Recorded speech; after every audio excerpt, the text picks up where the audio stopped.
get my 6. What's up, everybody? Welcome back to Homesteading Off the Grid and whatever the heck this channel's about.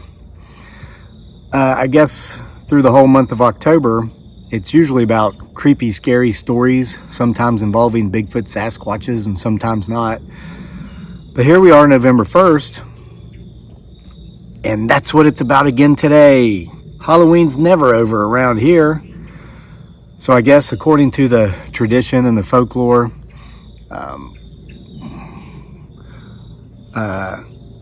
the spirits and souls are out walking the earth right now. Last night was All Hallows Eve, so this is what, Day of the Dead. Then you have All Saints Days and then All Souls Day, when everybody goes back through the portal, slips back to the other side of the veil. So for the next 3 days, and I probably got those days wrong, but for the next 3 days, that's the story. So if you think you're safe from all things that go bump in the night, because Halloween's over, you think wrong. So, and then again, some of those souls never make their way back through those portals. Some of them seem to be stuck here for a while. And then there are things that maybe never were on the other side, but probably should be, but are over here on our side. And that's kind of what today's story is about. Okay, my son's playing basketball. He's a considerable distance away. He just made a bang shot. So I want you to pay attention while I'm telling this story, because there's been times I've been up here reading and he's been down there playing basketball, boom, boom, boom. And someone or something out here in this forest takes that as a form of communication. And I've heard tree knocks. And one day last week, it was creepy. It sounded like there were a couple of things out in here with rocks, banging them together.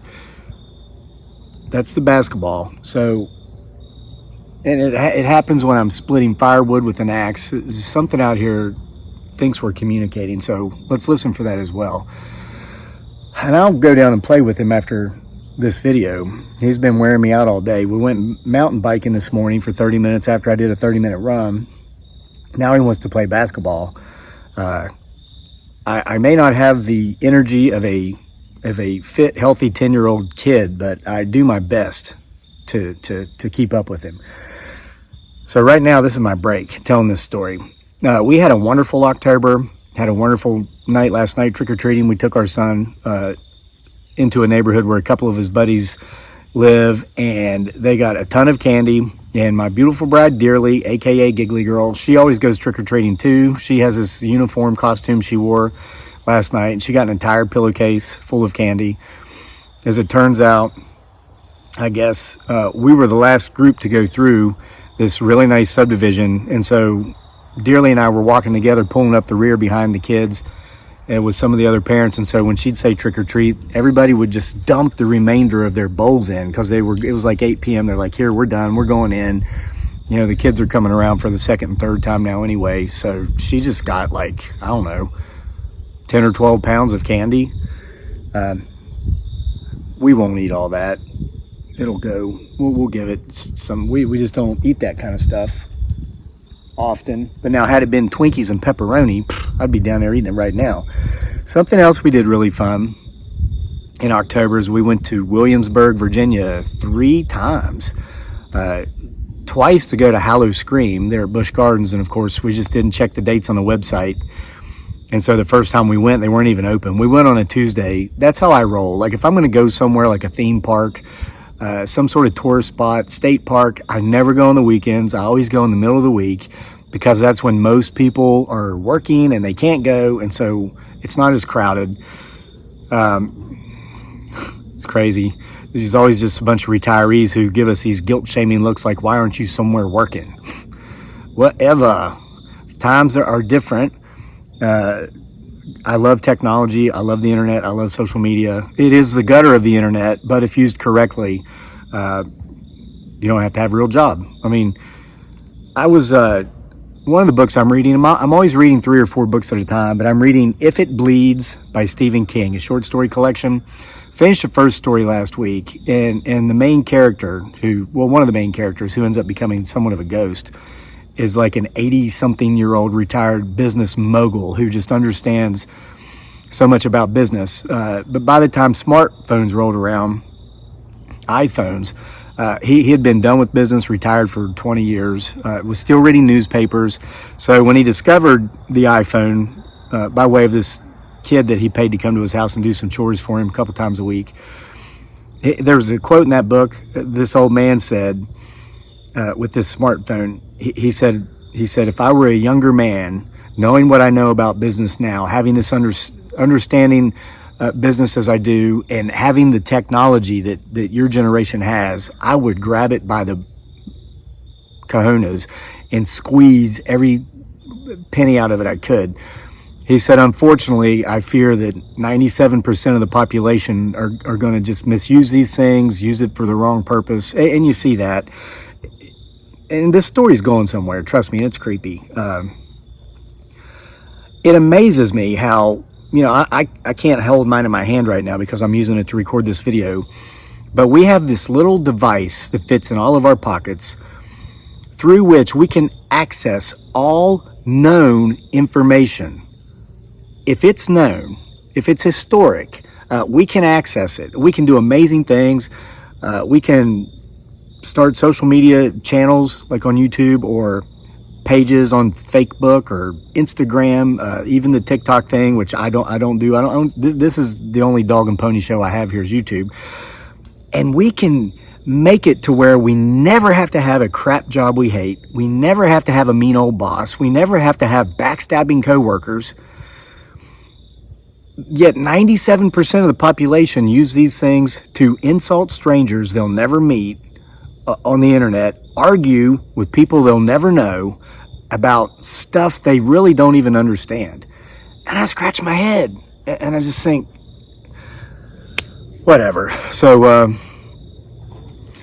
when Hollow Scream wasn't open because we were there on the wrong day, we ended up spending the night anyway because we were down there. And then we went to Jamestown the next day, and then we went back. The next week we went down to Fort Lee, which is close, to watch our buddy Will retire from the Army. Then the week after that, we finally went back, got there on a night that Hollow Scream was open, had a blast, put a video on here on this channel about it. Then the next day we went to Yorktown, where the final decisive winning battle of the American Revolution was. Had a great time.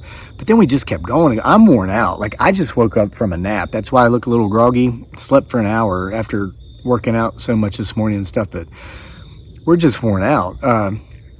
We did something really interesting just 2 nights ago, the night before Halloween.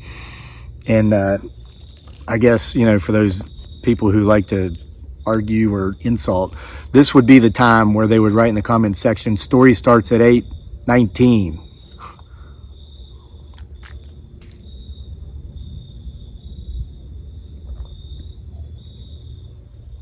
Watch up there on top of the hill. I heard a tree knock, and I'm seeing stuff up there moving around. A lot of people like the warm-up, the intro to the story, and so that was it. But it all comes around to this thing we did the night before Halloween. There's a very, very small town, not far from us, that, like so many small towns, especially in the South, used to be a hustling and bustling concern through the late 1600s with the earliest of settlers, through the 1700s after the American up to and through the Revolution, and then especially in the 1800s, started really becoming brick and mortar, built up in the mid 1800s.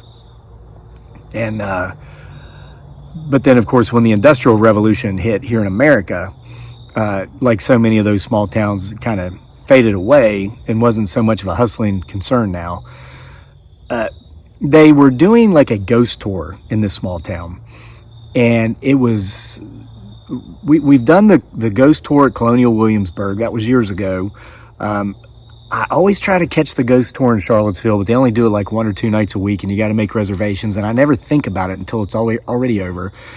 So I said, hey guys, you want to go to this ghost tour and just hear some stories which may or may not be true? And of course, my wife and son were like, yeah, let's do it. And they had they had some really neat things to do. They had like crafts. Me and my son made a Halloween decoration together. That's what I forgot to bring up here. I was going to bring it up here with me. I mean, I remember my water and my phone. It was like a little black box, kind of like an octagonal coffin, and then we painted it black and we glued a big rubber tarantula in it.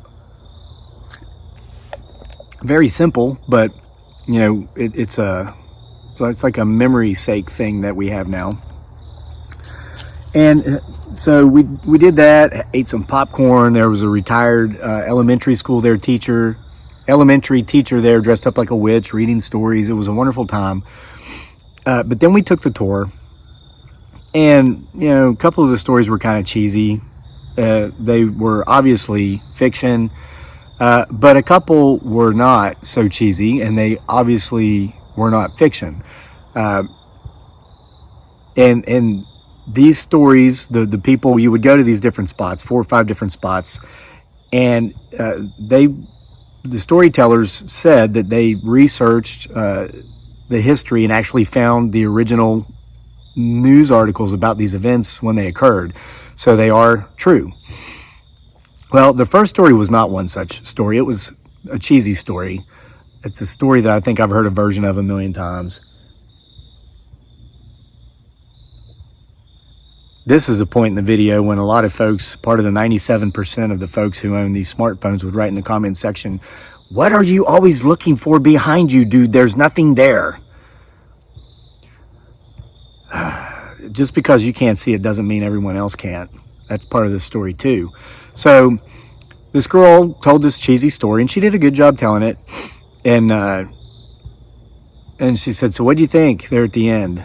And somebody says, "I think the cat liked it." And she pointed, and we looked across the road, and there was this black cat sitting there.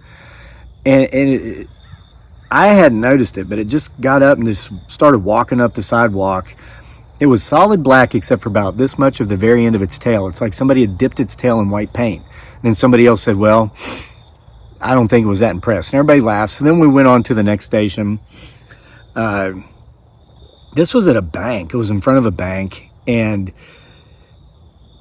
it was a story about how the man that ran that bank, when the Great Depression came and when Wall Street crashed back in 29, there was a run on the bank, an attempted run on the bank. And pretty much what the gentleman did is like a scene out of It's a Wonderful Life. Begged people to please only take what they needed. Don't pull everything out. And of course, he had a 12-gauge shotgun with him, helping him convince these folks to do this. And so it was pretty effective, so that's what they did. But as things just kept getting worse, as families were going to bed rich and then waking up with nothing, the people kept coming back to the bank. They wanted their money. He knew the time was coming. So he counted up all of his reserve cash, saw what he had, wrote notes out to his lawyers, or to his lawyer, to his employees, and said, "This is what I think is best to do with this, you know, how to break it up and divvy it out the most fairly."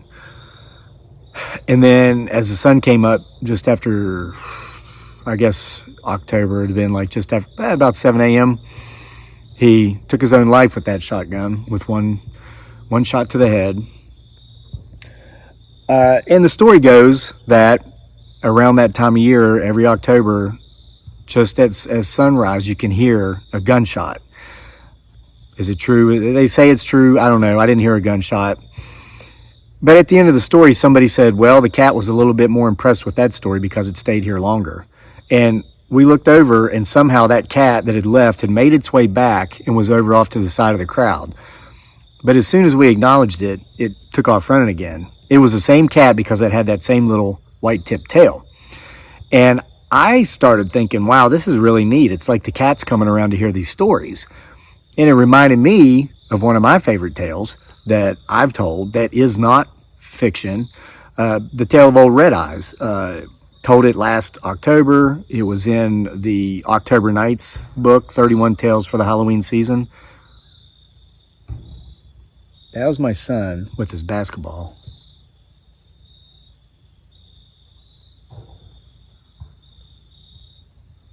So was that. Okay, so And in last night's Halloween story about the Bigfoot Sasquatch Halloween night at PJ's cabin, of course, we mentioned old Red Eyes in that one. That was a story that my old buddy PJ used to tell, and he believed old Red Eyes was a demon that liked to come around to hear good stories well told. And he got to the point later in life where he was afraid to go out on those dark nights when we'd be camping in his cabin and tell us those stories because he's afraid Red Eyes was eventually going to get him. So that cat made me think of old Red Eyes. And I thought, well, it's just a coincidence. That's not a red-eyed demon. That's just a cat. So then we went to the next stop, and the stories got a little better. It was an old building built in 1860 that was originally a hotel. Off and on throughout history it has been. Today it's used, the lower floors are used as a restaurant. And I actually ate there about 20 years ago, and I'd forgotten about this. This is back when I was a stockbroker, when I lived here the first time. And one of my clients had their 90th birthday party in there. And she invited me to it, and I went. And it's so strange because I had forgotten all about this, but I remember during the dinner, and there was mostly, everybody there was like 80 years old plus. They're all gone now, and they were some of the sweetest people. But I remember saying during dinner, who's that and why won't she come in here and eat with us? And I was asking the woman whose birthday it was this, because in the next room I would just see from a side view this older woman, probably 80-ish, with long hair that went down probably to the back of her knees. It was super long. Just walked by. I saw her walk by twice. And I said, well, why isn't she coming in here and eating? And the woman said, who? And I said, whoever's in that room. Is she working the dinner party, or is she one of your, she says, I don't know who you're talking about. I didn't see anybody. And at one point, after I'd seen her the second time, I got up, excused myself to go to the restroom, and walked in there and looked, and there was nobody in there. So I thought, well, maybe it's a curtain blowing or something like that. But I think I know what it was I was seeing 20 years ago after hearing the gentleman tell the story in front of this building. And he was a decent storyteller. He claimed to be a demonologist. I don't know if he was in character because he had on some, white makeup and black eye paint and stuff. I think he might have been. And a lot of things happened in that place. That was my son's ball.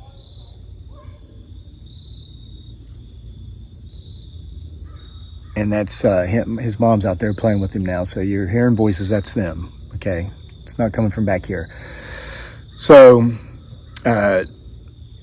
even before the building was built in the 1860s, there was a building on that site where folks would stop before crossing the Blue Ridge Mountains to go over into the Shenandoah Valley. It was a very, very dangerous trip, especially back in the late 1600s. And this community was there because the Native American Indians still, right here where we're sitting, lived in large numbers. And by this time, the trouble between the natives and the pioneers had already started. So you had to wait until you had enough people together who wanted to cross to do it safely. Safety in numbers, or you might not come back by way of the Native American Indians that lived in the mountains. So it was used as a hospital during the Civil War, the American Civil War, a Confederate hospital because, of course, it's Virginia. There was a story of a Confederate soldier who had gotten hurt and was staying in that hospital, and then got the Dear John letter. We call it in the Army the Dear Jody letter. Jody, that's the guy who's usually one of your best buddies who hooks up with your wife or your girlfriend while you're deployed.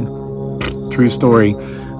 Some of the best advice I've heard military sergeants, NCOs, and even some officers give the young guys getting ready to deploy. They're like, who's got girlfriends? Everybody's raising their hand. Okay, break up with them. Do it now so you don't get the Jody note halfway through deployment when you're back crap crazy because you're in a combat zone and you find out, and it happens to the women soldiers too, happens to the female soldiers. They get the note too, or the email or whatever, that, they're true loves who swore to wait until the end of war, until they got back from their deployment and they'd still be there. Well, they're not. They're with their best friends, so whatever. Well, he got the note, this soldier in this old building when it was a Civil War hospital, and he took his life. with one shot to the head right in front of the foyer. And now the story is that there are times throughout the year when the blood stains will be visible again on the floor. It's like they just come back. And he said that there have been people, clairvoyants, who can see things others cannot.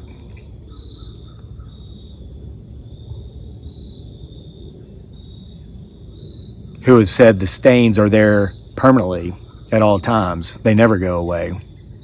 And he claimed that he had seen them on occasion, the stains. Then he told a tale about this old woman with very long hair that comes down to the back of her knees. He said no one was sure what even happened, why she continues to visit this place all these years later.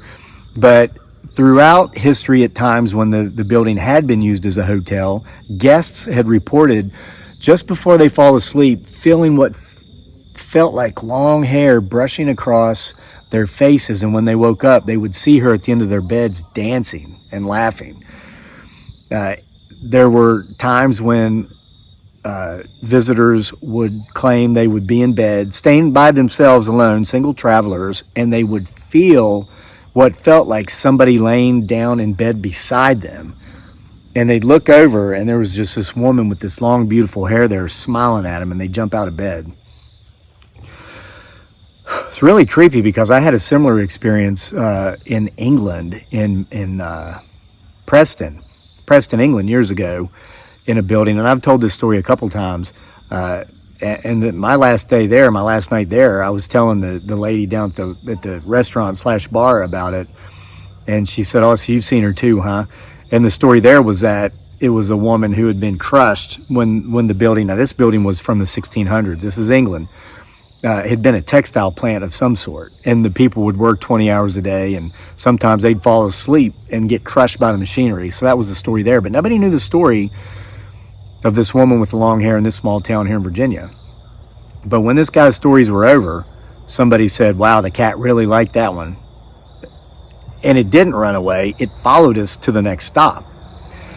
The next stop was a wonderful woman on horseback standing in front of the courthouse who recited The Raven by Edgar Allan Poe. And she did a great job. That was really neat. And then, of course, the final story was had to do with something that happened at the courthouse, I think back in 1906 or 1913, somewhere around there. Basically, it was a story of a local dirtbag in his early 20s, who was always causing trouble. He was always fighting, he was always stealing, and he was always getting away with everything because his daddy had money and his daddy was buddies with the judge. So the right amount of money to the judge meant his son didn't get in trouble for whatever it was he did. So when the boy was about 23, young man now, his father had gotten fed up with it. So he was back in jail for fighting and stealing and all these things, and he refused to pay the judge. And he told his son, "I'm not going to pay off the judge this time," because he wasn't up for re-election or something, I don't know. So the old boy thought, well, okay, let's see what this judge wants to do to me. So he had a handgun snuck into the jail where he was waiting,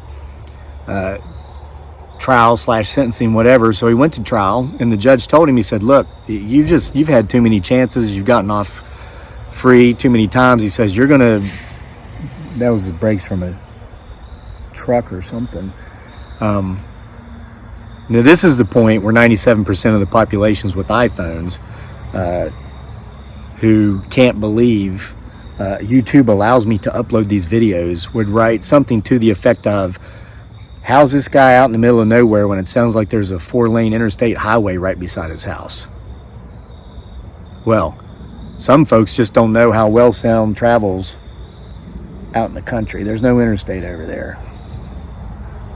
It's just a beautiful house with a beautiful woman and a beautiful kid down there playing basketball, and there's a road.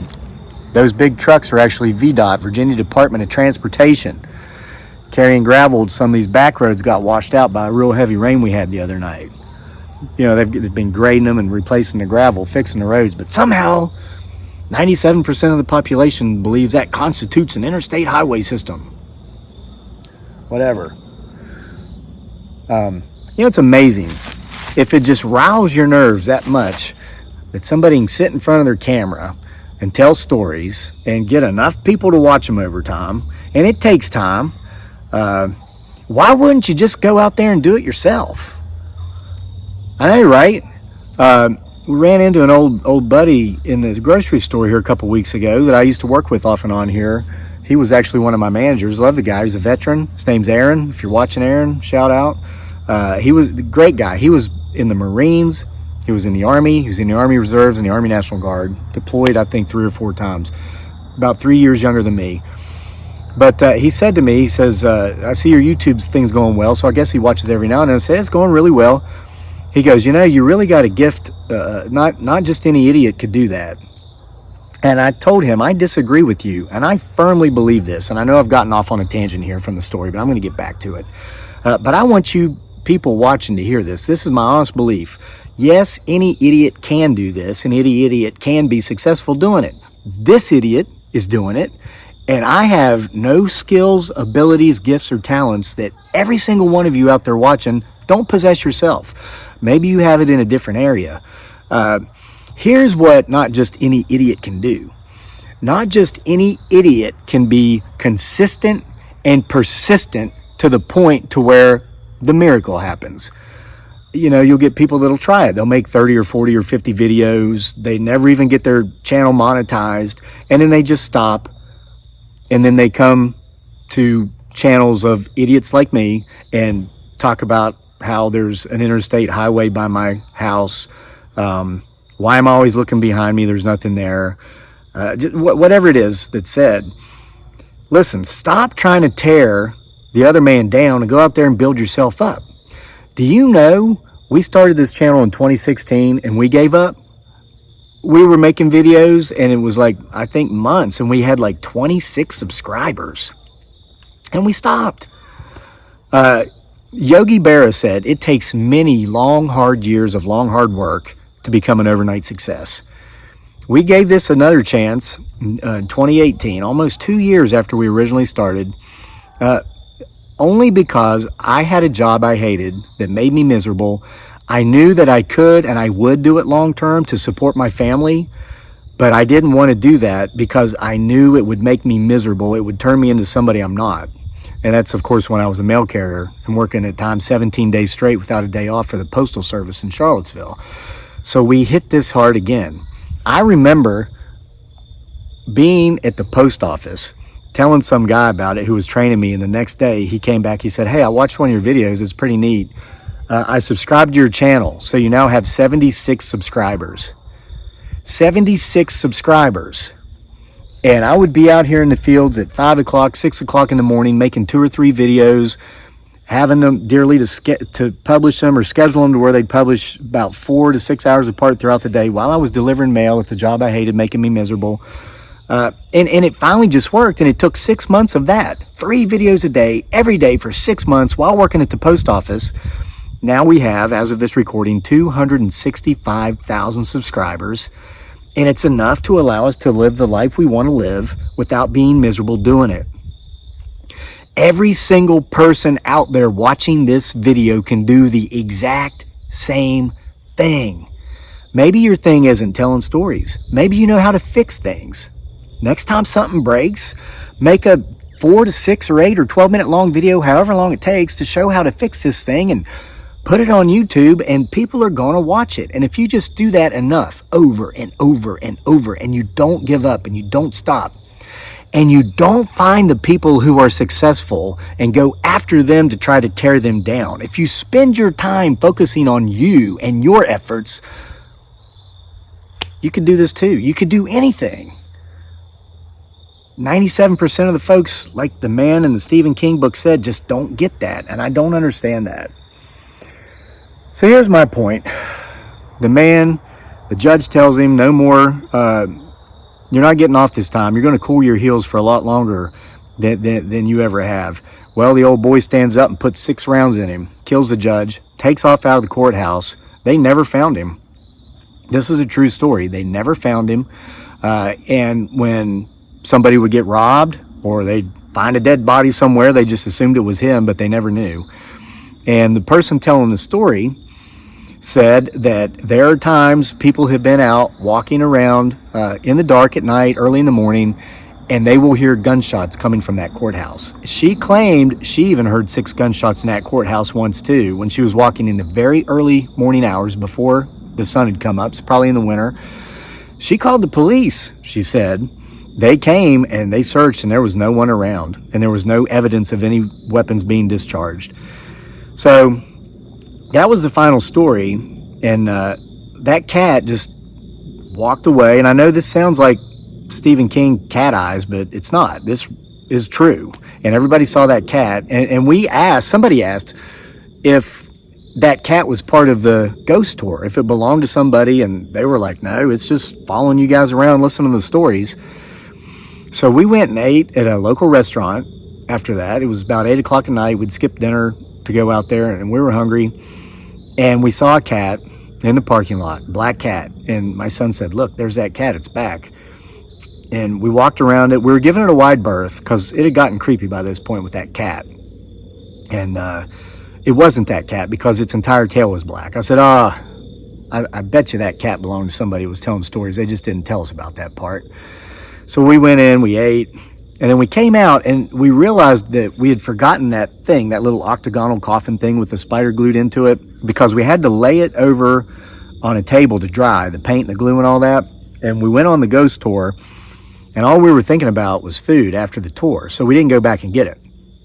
So I said, you guys go to the truck. I gave Dearly the keys. I said, you guys go to the truck. I'll go get the thing and come back. And Daniel said he wanted to go get it because they were showing a movie over there, Hocus Pocus, I think. And Dearly said, how about me and Daniel will go get it? You go to the truck, and then just, since like almost everybody was gone, she said, bring the truck up closer, park closer. It was starting to rain. I said, okay. So they went to get the thing. So I'm walking alone through the parking lot. My truck's all the way on the other side because we'd gotten there after the event started. And when I got to the truck, there was a black cat sitting right there at my truck. I stopped, and I was creeped out. And I said, "Yo, wah, yeah." That's Appalachian American for get on out of here. And the cat turned to walk away, and as it left, I saw that it had about that much of its tail. Tip of its tail was white. I thought, well, that is that cat.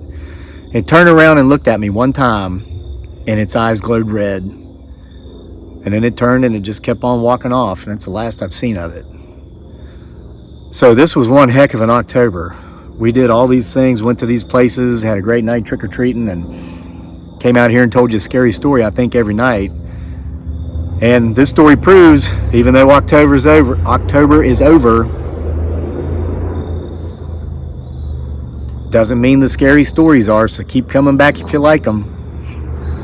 And a lot of you keep coming back even though you don't, but hey, whatever. I appreciate you too. See you for more next time.